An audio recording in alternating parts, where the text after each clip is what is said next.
for this Precision Ag session, the way I always like to kick it off is to ensure that we get some participation from everybody. I'm going to ask everybody to answer 3 to 4 questions. One of them is optional. So, all right, we're getting our crew in now. So everybody has to hear these 4 questions because you're going to have to answer them. Or I won't say have to, nothing's mandatory here, but I would appreciate you answering these 4 questions. One is an easy one. You're going to know the answer. What's your name? And hopefully you know who you're affiliated with. If you're a grower, what do you grow? If you're representing industry, what company are you with? What do you do for them? If you're with a university, what do you do with that university? So who are you? What do you do? And then what is the one thing you would like to learn from this discussion? All right? What is one thing about Precision Ag you'd like to come out having a question answered from this discussion? Or conversely, what is one thing about Precision Ag you think is important for everyone to know? All right? So, and I would appreciate it to be as short a statement as possible. So let me use myself as an example to answer these 4 questions, all right? My name's Ed Barnes. I work for Cotton Incorporated. I'm an ag engineer, so one of the things I oversee is some of our technology development in Precision Ag. And the one question I have come to this is to find out what are the greatest challenges everyone is facing in implementing different precision technologies. So that's my question. I hope to come out of that. My one piece of sage advice is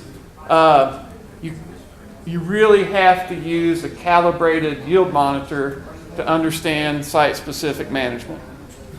And now, that's your example. So I'm not going to defend that statement, but as we go around, if you want to say, I want so-and-so to defend their statement, we'll put that on the list for discussion, all right?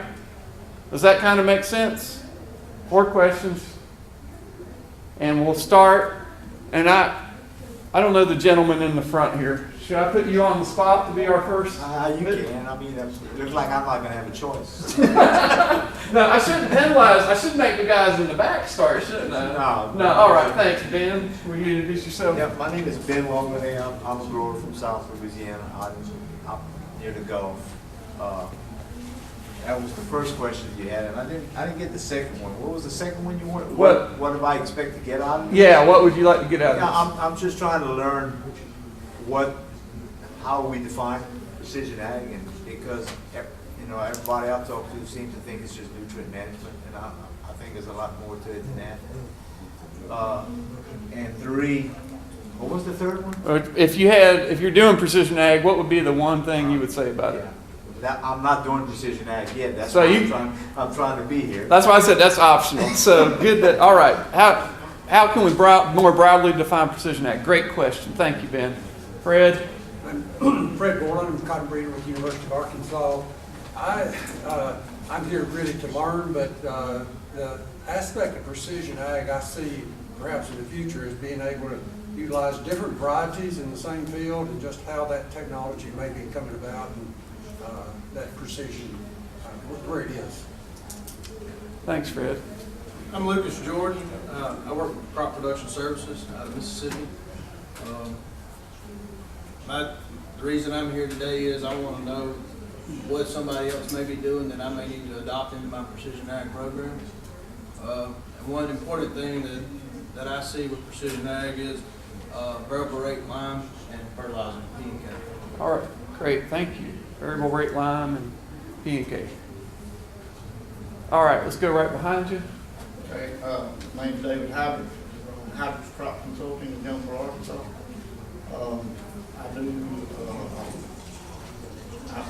I do grid sampling for all my farmers. We do variable rate P&K, variable rate line applications. I wrote a computer software program called Field RX. So I'm ready to Field X now. Right now I'm pulling various rigs across a lot of my fields. We're variable rate C. It's from soil type, CC. And looking forward to variable rate in different varieties. So if you're you're talking about. Those days are coming. We're pretty excited. We feel like we're saving $5 to $10 an acre on seed. And I feel like we should increase yield, especially when we start talking about target crops and cotton.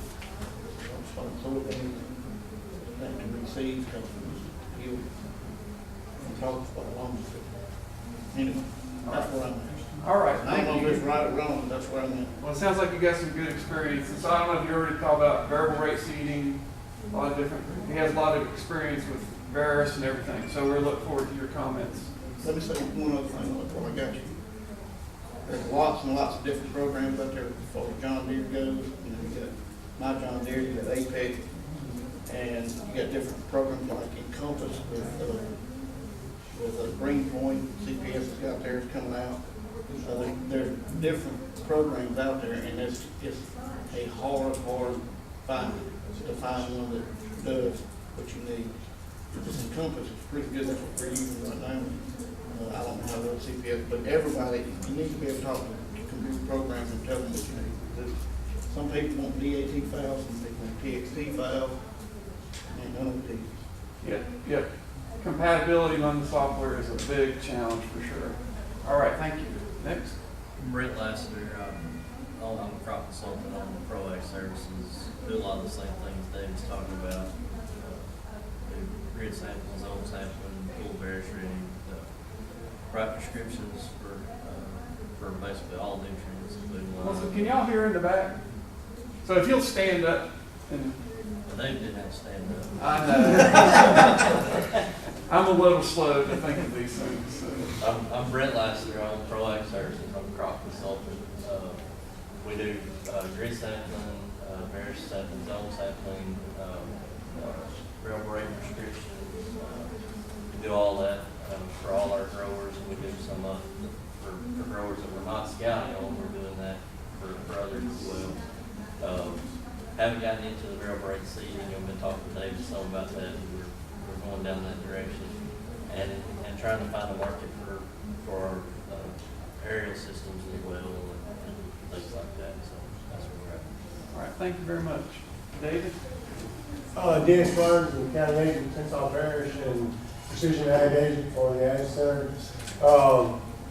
One thing we're focusing on this summer, we're looking at starting last fall, is using UAVs, the images from that, analyzing them and converting them into prescription labels. Thanks, Dennis. Next. You missed our introduction. Am I at the morning for the, You're not here for irrigation. questions? What? It's precision. Okay. You can do the 8. Number 8. They don't need both of them. No, I'm Yeah. wrong. Then we will excuse you. You're excused from the room. You can go. We're talking precision ag here, so. Do y'all know where the right room is? It's number 8. Well, we lose a few that way. That's all right. We'd rather give people what they want than have them tracked. So. All right, Dr. Teague. I'm Judy Brady. I'm an entomologist with the University of Arkansas Agricultural Experimentation, Arkansas State University. I've been working. I come to a lot of precision ag meetings to learn, but I'm trying to figure out how we can use technology to put the right place and all that kind of thing. But I've been working with seeding rates and some varieties, perhaps. And I'm really interested in tarnished plant bugs, how we can deploy some of these technologies to improve cultural control for tarnished plant bug and cotton. Thank you. Yeah, my name is Rishi Sui. I work with the USDA as a Stoneville, Mississippi. I'm working on irrigation, but it's related to precision ag. It's precision irrigation. I work on variable rate irrigation. Come to this round table, I want to learn if I have 4 inputs to write the prescription, such as soil type, soil moisture, plant canopy reflectance, NDVI, and I also have plant height. If I have these 4 inputs to write the precision irrigation prescription, give me 2. Which 2 is more important? Okay. You just give me the category, which is the most important one. We can easily to implement. It's more effective. That's what I want to learn. I'm struggling with that. We have a lot of input, a lot of data. NDVI, UAV, remote sensing, soil moisture sensor, plant canopy reflecting, canopy temperature, so and so. Which one is most important? Which two is most important? When to apply, what kind of model I can use those input to build the model and to determine exactly amount of water I need to apply set specifically within that field. Okay, thank you, Sweet. We've got some good questions there. Brian's going to answer them all. Yeah, that's why I'm here. I didn't quite catch what we're doing. I think I caught on as far as the introduction. I'm Brian Live from the University of Tennessee, irrigation specialist. And so my interest is in variable rate irrigation, but maybe a low-tech version. Just trying to use conventional pivots, what you can do with those as far as windshield wiping or speeding and slowing them up. Which leaves me in a situation where you're still going to have a lot of soil variability within a section of a pie or something like that, and then you have to make a decision, are you going to favor one soil over the other to optimize this irrigation or do something in between? And so I'm not sure if that discussion here will go that direction, but that's kind of my interest. So, all right. So in the very back, we're going to work our way back forward. So yep. I'm Rob Sanger. I'm a grower from Kentucky. We're just trying to implement more precision ag in our operation. All right, excellent. Good to have you down south here. Yes, sir. I'm Joe Jenkins Precision Ag, Kentucky, Tennessee. And I guess we do basically everything some of the people have been talking about. And I'm just more or less interested in listening to other people, see what some of the changes that they may have that might be of interest to me. No, nothing in particular. All right. Appreciate you being here. Dr. Fisher.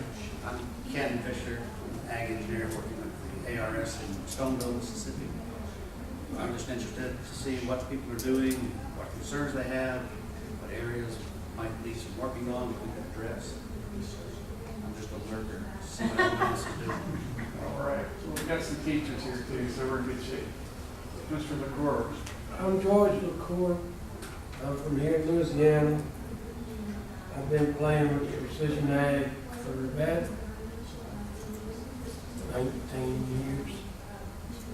Started out with a BF 3000, using a Rawson drive. The only thing I can tell you, I'm still looking to figure out, somebody's got to show me the money. Show me the money. I put a lot of money in it. I'm kind of like Dennis. My ground's Mississippi alluvial soil. You know, you can segregate it out from clay to silt loam by headland. We don't get the variability that a lot of folks get. We bought our own Veris rig in 2000. We figured out the zone management as of today, other than some variable rate cotton and variable rate lime. It is hard to justify doing a variable rate P and K in our soil to come out just for the difference in what the cost for the application. I can just waste the P. You know, I'm not trying to be an environmental steward. I'm just trying to make the banker happy. Right. But at the end of the day, I'm just trying to figure out how to make it pay. Good point. That's always the important question. Yes, sir. I'm Mike Smith, Regions Bank in Birmingham. I'm on the trust side, the landowner side. Lease a lot of property out. This guy next to me and his dad over there leased some property from me, so we're always interested in how the precision ag affects our income and expenses on a share rent arrangement. I'd just like to see what folks are doing in different areas as far as application. All right, thank you. Show me the money. Shane Isbell in Northwest Alabama. Kind of like George, been fooling with precision ag nearly 20 years, and The only piece of advice I'll give you over 20 years is to find somebody smarter than you. Because if you're dumb like me and don't go for precision ag, you better have a lot of phone numbers in your telephones. But have patience, don't give up on it, it will pay. I can guarantee you that, it will pay over time. Thank you, Shane. Yeah. Neil Lismore, producer from North Alabama. That's my son right there. He's the one who's smart. George, I'm with you. It's been a long time in precision ag, and if it's in precision ag, we've done it. We've made some of them pay. We've made some of them that wasn't worth the flips. The biggest thing I'd like to see is data management. That's a good one. Data management. Ain't that the data management? It will. I'm Lyle Pringle, ag engineer working irrigation research for Mississippi State at Stoneville, Mississippi. Basically, I'm here to learn what's going on in precision ag related to irrigation. Thank you, Bob. Calvin Perry, I've been on this gentleman's farm, working irrigation research. A lot of the questions we brought up is what we're looking at. I'm an ag engineer at the University of Georgia. I'm in deep southwest part of the state where we have things like Supreme Court lawsuits facing us. So irrigation management is getting very important. Water management, I guess you would say, is getting extremely important. And your supply may be managed by a special master at the Supreme Court, for example. But we're always looking at better ways to help our growers manage their water. But my overarching question, Ed, is the hype with UAVs. Is it ever going to live up to the hype? We get approached by folks all the time that UAVs are going to come in and show us this and that and prove this and that and help us. But it never seems to pan out. That's a good question. We'll make the hype. I'm Wes Porter, an ag engineer also from the University of Georgia. I'm stationed at the same place in Calvin, about an hour away. Do work with precision irrigation work and also some precision ag work. Yes, I'm in here today, so I just want to kind of see what the current issues are. It's always good. And then Calvin and I are kind of the outcast thinking room. You see, we're from Georgia, so a little bit not in the mid-south of the Delta region, so it's always kind of interesting to hear what's going on, across all the rest of the nation. And I guess my tidbit of information about precision ag is, from the outside it can seem really, really daunting, but if you kind of focus in on a particular topic or something that you want to solve in there, don't let it be too daunting. You can usually get that portion figured out, and so I guess start small and kind of work big from there. If you look at precision ag as a whole, it can kind of be scary sometimes. All right. So my brain is processing on. Oh, we got. Oh, sorry. I'm Lewis Watson, Mississippi State University Extension, and I am a UAS specialist. And so I give a talk this afternoon on drones. The struggle is real. So that should be something that you could enlighten you. What time and what room? Let's see, was room 8?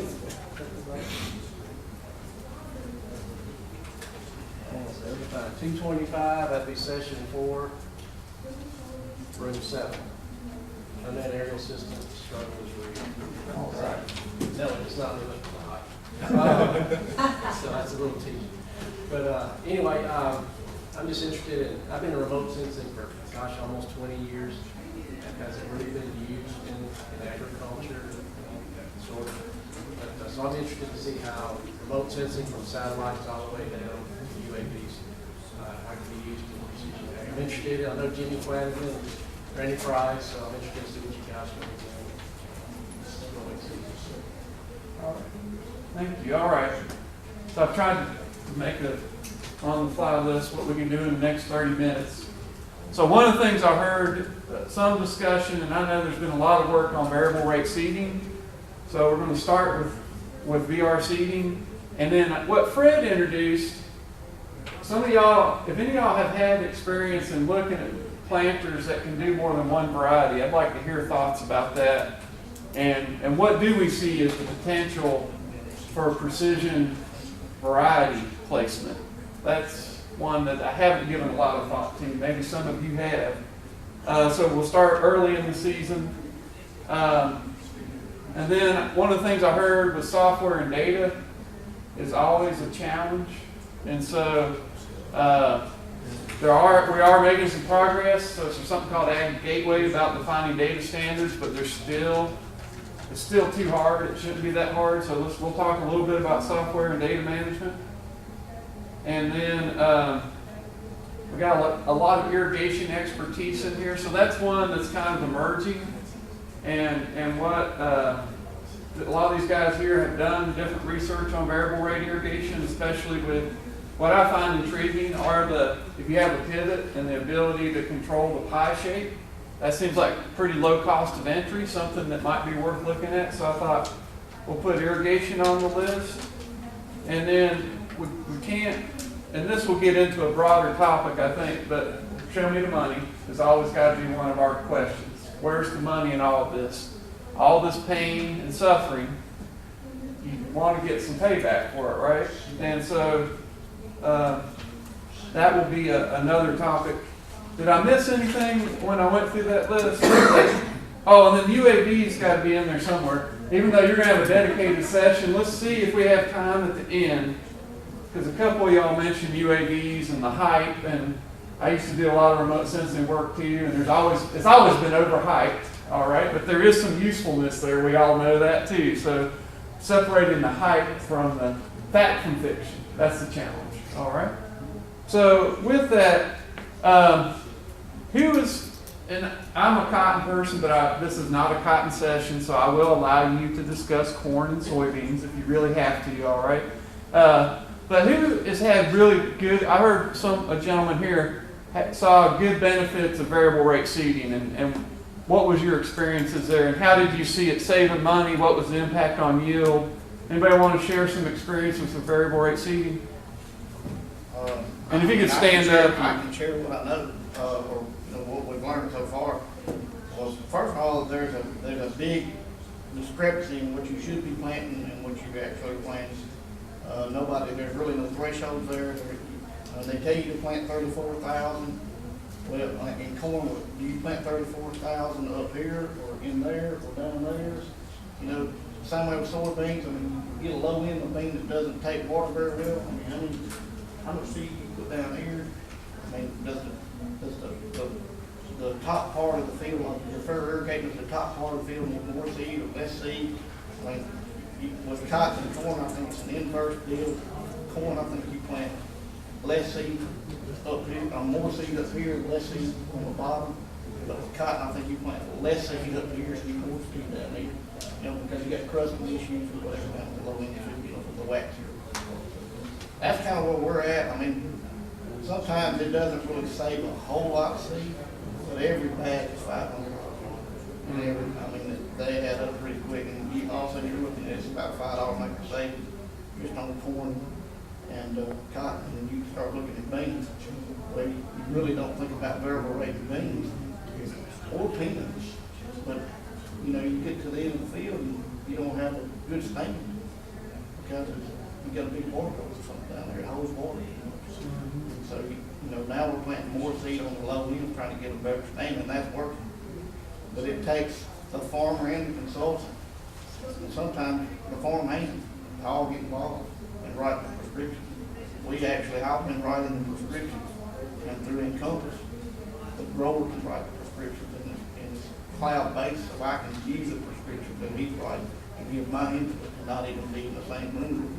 But in the past, we have to write prescriptions together. I was writing on SMS. It's laptop-based, it's not cloud-based. So there's a lot of different things involved in it. We're learning. We're putting in check scripts. That's the great thing about doing this thing. You can actually put in check scripts across the field. And we'll be planting 34,000 going through the field, and I'm running a check script that applies to this room, the length of the field is 38,000. And we can see the yield data and cut the field. That's a really important point. I think anytime you try a variable rate treatment is having that check strip to really see how it compares against soil types. Really, we write these prescriptions. We got split screens on. There's two big screens on the split. We can look at the fair data and the yield data over years, and we'll be writing these prescriptions. Very interesting. Yeah, using a lot of information to figure out that prescription.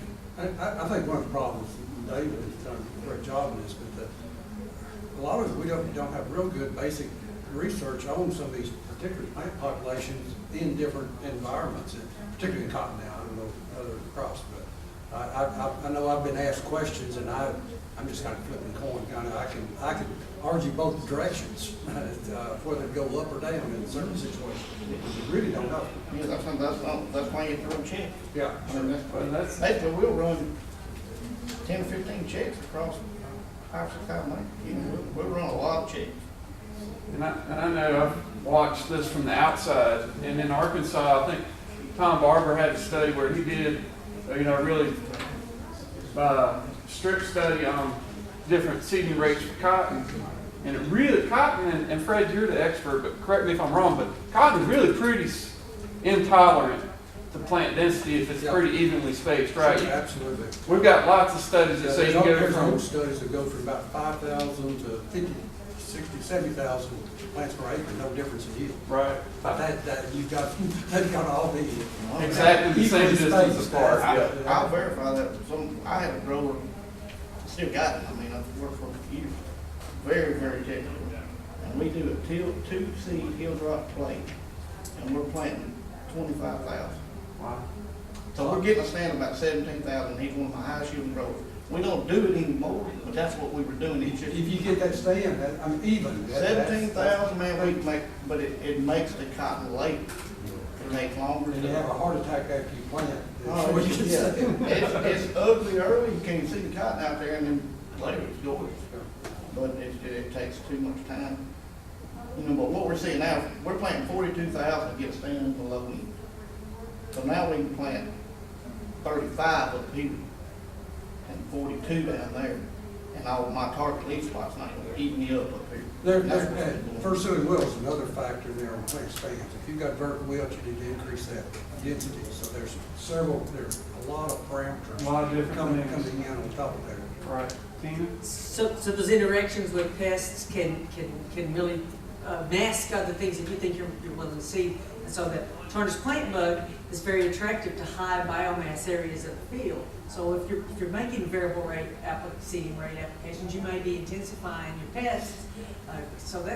But one of the things that I'm doing is trying to use that as an advantage. So if we can aggregate a pest in a particular area, then we can use that like a track crop. And entomologists talk about track crops for decades, but this is an easy way to put in a track crop because we can do it in the winter when we write a prescription. So if we have a landscape feature that we know that is a source of pests moving into a field, can we use high-density plants adjacent to that landscape?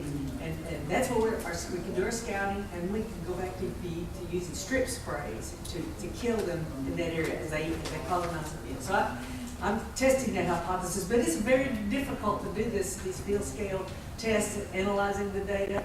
That's been a real challenge to me, analyzing this data, but I have some people working for me now that are a lot smarter than me as far as these, and being able to put that various data with the field data, and all of a sudden the landscape features, and looking at this, but it's very slow and tedious for researchers to analyze this field scale data like this. But there's things we can do with the planter to herd our pests in the right way and to take advantage of some of the seeding rate varieties, etc.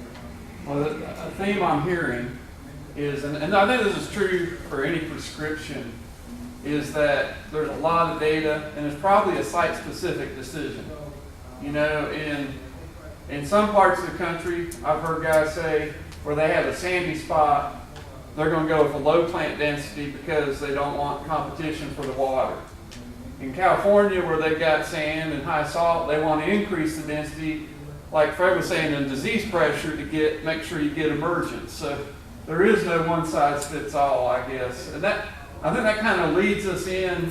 I'm going to use that to lead us into our next topic about data management and software.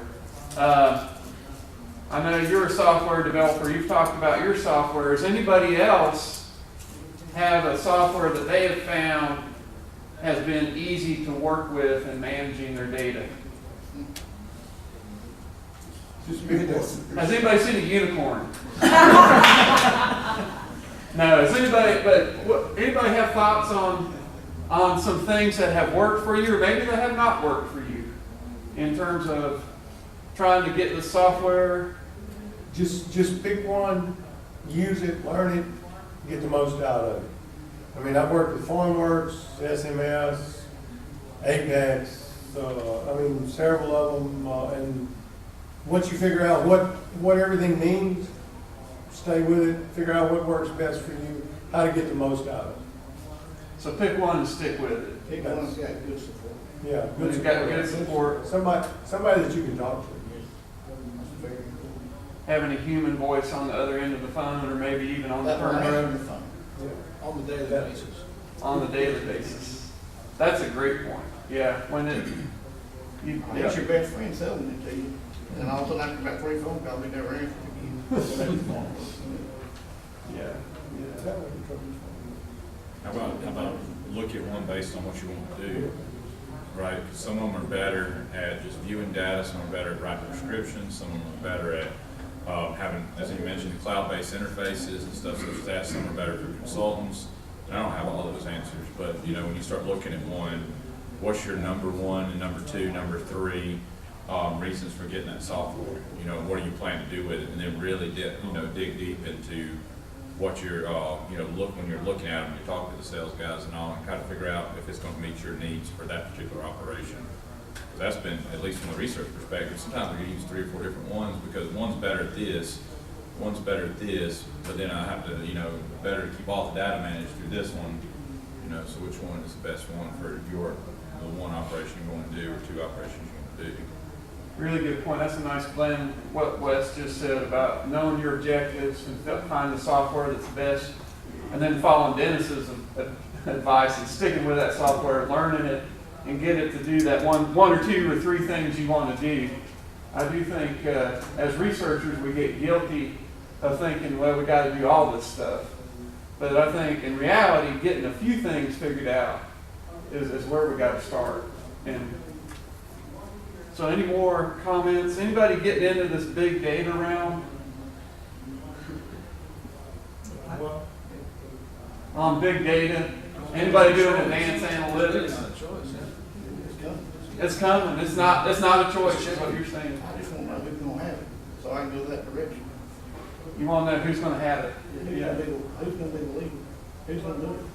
Yeah, but who's going to get it figured out first, the best? It's going to be Monsanto, John Deere, Deere now.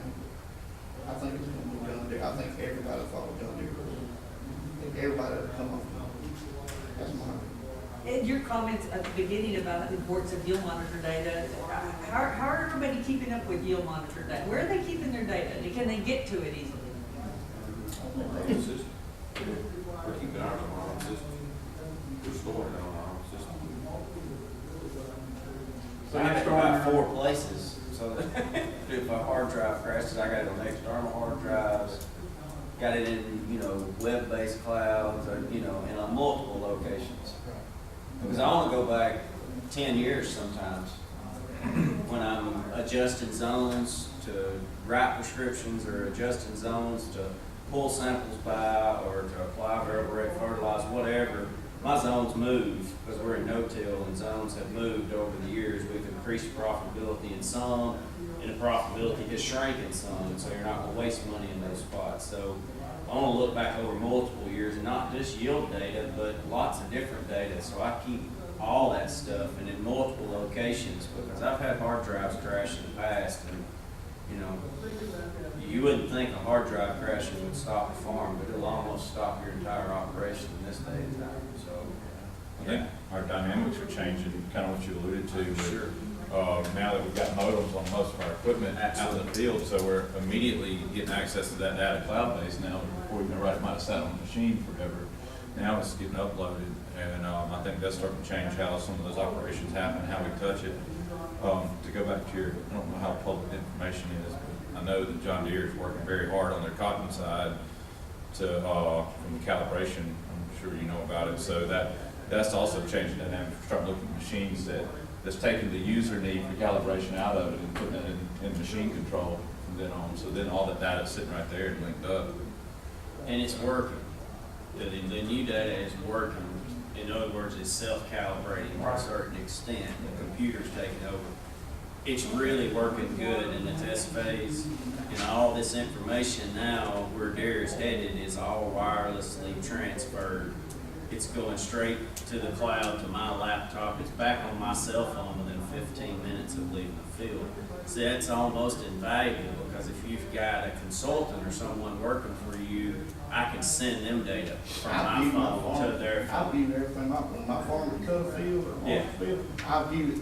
I send my guys a soil sample. That's right. The next day. They're done. Go sample it. Yes, That's right. and I can follow all the varieties, how they're doing it on the farm. Really, really handy. So it becomes That's all really- John Deere stuff. And I agree that Deere is gonna, and Deere also has a financial program that they're testing right now that's out, that links with my John Deere, that is pretty slick. And it's gonna be the way of the future, I think. And then you build a financial model, and then when things wirelessly data, whether it's an application, a tillage, a harvest, whatever, when it comes in, your financial model's already built, and it totally attaches all that data, keep up with cost through the whole deal. When they get it out, it's going to be, I think, not a silver bullet, because we're still not to that point yet, but they're getting closer all the time. And let me add something right here. Of course, like George, we've been doing precision ag a long time, and I've got barrels full of cables and barrels full of monitors and, stuff everywhere. We made a decision several years ago to go with John Deere. Now, they may not be the best, but we're with one company, we're with one integrator, we're using one deal. And it's working much better, because there is stuff out there, there's controllers everywhere. But if I got a controller in a high cycle that's giving me trouble, and it's not John Deere, that John Deere tech's gonna say, oh, that's so-and-so over here. And then that tech's gonna come and say, You're exactly right. John Deere. problem. Yeah. And we've just give up on trying to go to all these different companies and going with one company. And I agree with the folks here. I think John Deere's got the foot up. They're headed in the right direction. I think, this wireless data thing is huge. So you don't have to run around miles to get download stuff. I will give somebody that's not a John Deere person a chance to get anybody else. I agree. I'm not arguing against it. I just wonder, anybody else have Well, the only thing systems I out hope is there? that the data is not proprietary, that you can use it, the data. We need to get away from this proprietary stuff. I'm talking about the raw data. Right. Whereas the data needs to be able, you can take it to whatever software you feel comfortable with to process that data. That's for those guys that maybe want to process it. But, I mean, if you look at the industry, you got Ezra. The standard on GIS is shapefiles. No matter who you with, if you can't generate a shapefile, you can't do nothing with it. If you're an engineer and you're gathering engineering data, elevation data, what's the standard there? It's a text file. So it's all collecting data. We need to have this thing where I've been trying to do John Deere with the elevation thing, and they don't want they don't seem to be grasping this thing yet. Because when we try to talk to them and say, look, man, Trimble's doing this, well, doesn't seem to be important, Trimble, let Trimble do that, you know what I'm saying? But we need to, just like it was illegal, or you couldn't plug a disc with a tip on it, a Pioneer tip, into a 4020 John Deere 10 years ago. Right. Now you can plug anything to everything. And that was all driven by the industry. Right. We need, as farmers, need to specify that yeah, y'all can be good at what y'all doing, and y'all green, y'all red, whatever it is, but give us the data in a format that is not proprietary. That's huge. So non-proprietary data format, and there is a group, and it's an industry-led group called Ag Gateway. It's John Deere, it's Case, it's Monsanto, it's SST, it's everybody. All the players in precision ag are trying to come up with that standard, and they are making progress. The one progress, I'm an engineer, so I got to brag on the ISO bus. So we've got now You know, kind of how we had the hydraulic couplers. Now we have a electronic data coupler, and that's getting out there. So that's going to help the data on the machine. And so we're trying to make the next step of as that data comes off the machine, it comes off, and we're not there yet. But I hear you. That's a real challenge. Yes, sir. I think we deal with growers that have all different kinds of equipment. But I think when it comes down to it, John Deere, when they came out with the cloud, that really made a step forward. Well, that's good. Everybody's having a real good experience with this John Deere cloud, my John Deere system. And Only problem I've had was getting the raw data now. Getting raw data. All right. It goes to the cloud and doesn't get a picture back, but you can't get the raw data. That's been brought to their attention, though. And they're listening to what you're saying, I promise.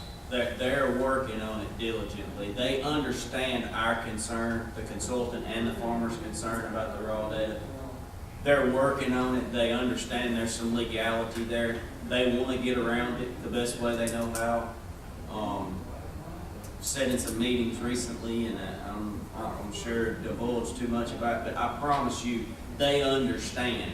This is not coming in the next couple of years. They're not going to come out and have something legislatively and say, this is where we're at, but they're close to getting to that point where they know, because they know we want it. They know we got it. Hey, it's ours. It's our data. And so they're close. They're really close.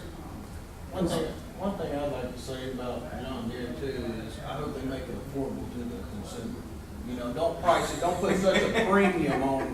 Mm-hmm. You know, precision ag is hard to adopt. And you put a price on it, that's the number one thing to shoot it out the air.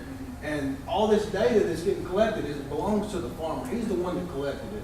So he needs to be able to, yes, for the software, I do believe that he needs to have to pay for it, because yes, that's something that John Deere developed, just like the tractor. But make it affordable so that the consumers can buy it. Well, and you've got people that's got software out there that are charging $4 an acre, $5 an acre, or whatever to use it and that kind of stuff. You know, if they could get down in that $2 range or something to where we could say, hey, that's an affordable product that we can use on our farm.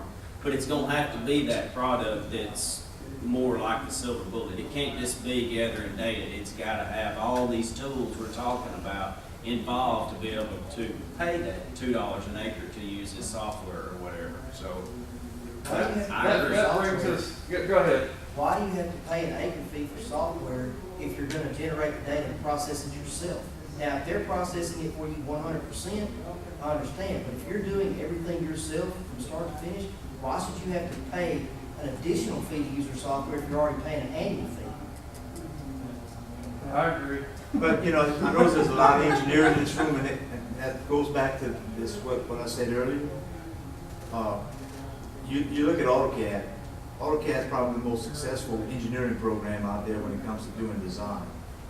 And at one time, they wanted everything proprietary. Right. And now you can get DWGs, and they're sharing it with everybody. And the proof's in the pudding there. You can be successful at what you do and be good at it if you share that data. Yeah. Because I don't care how good you are, you ain't gonna be good at everything that you do. And John Deere is not gonna write the software to process this data for everybody to use. Because not everybody can run it, number one. You know, you're gonna have to have people that can run it.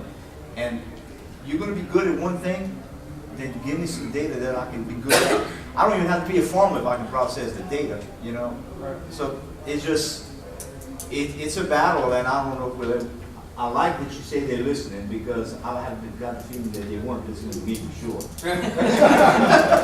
Well, we're just about out of time, so the last one, you're going to have to go to his UAS session to find out about UAVs and everything.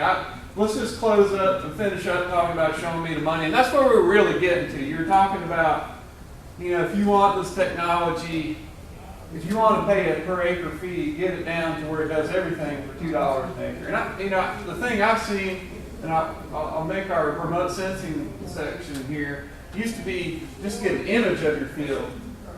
It was, $5 to $10 an acre. And now there are some satellite providers that will give you a season's worth of 5-meter imagery for 25 cents an acre. So that things are getting there. But I've heard, I think Shane, or someone said VR Lime was something that was kind of a no-brainer, and I've heard that from a lot of people. Are there other other variable rate or precision ag technologies you've used that you think is a no-brainer? We don't need an economist to do a real complicated analysis to tell us that it takes. pH management. pH management. Swath control. Swath control. Good one. Good Variable one. rate planting. Variable rate planting. Or fertilizer. Yeah. I didn't hear that last one. Variable rate planting or fertilizer or spray. We're doing a lot of our pre-emerge work variable rate by soil type. Ah, okay. For herbicides? Yes, sir. All right. Soil moisture sensors. Soil moisture sensors, that's good. Our irrigation friends are happy now. They didn't come here for nothing. No, I agree 100%. You're spending lots of money on irrigation, but you don't have a tool to tell you when to cut it on and cut it off. I got it. Besides your neighbor doesn't count. Or next Monday, it's time to cut it on. When it don't rain for 6 weeks, you know when to cut it off. I will say that. Yeah. But I got anecdotal. Disagree with you.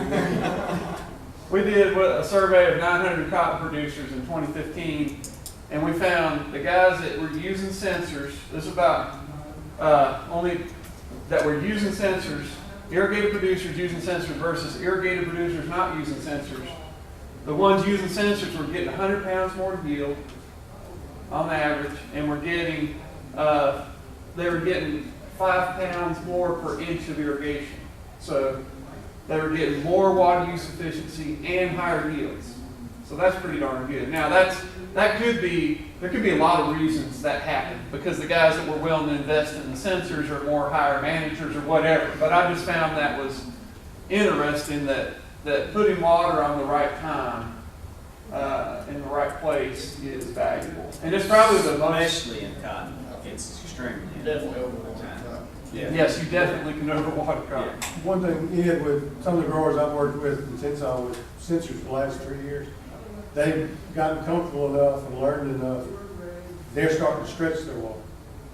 You know, instead of, it's Monday, we got water. Right. We're starting to, they want to catch a week on the end. They don't want, you know, they want to stretch 1 or 2 days, you know, just looking at the sensor and judging how long it's going to take them to get around and figuring out, well, I can save a day this week. You know, maybe week after next I can save another. And by the end of the season, I've saved the whole week, which is one water. Wow. At $12 an acre, it doesn't take long to take that.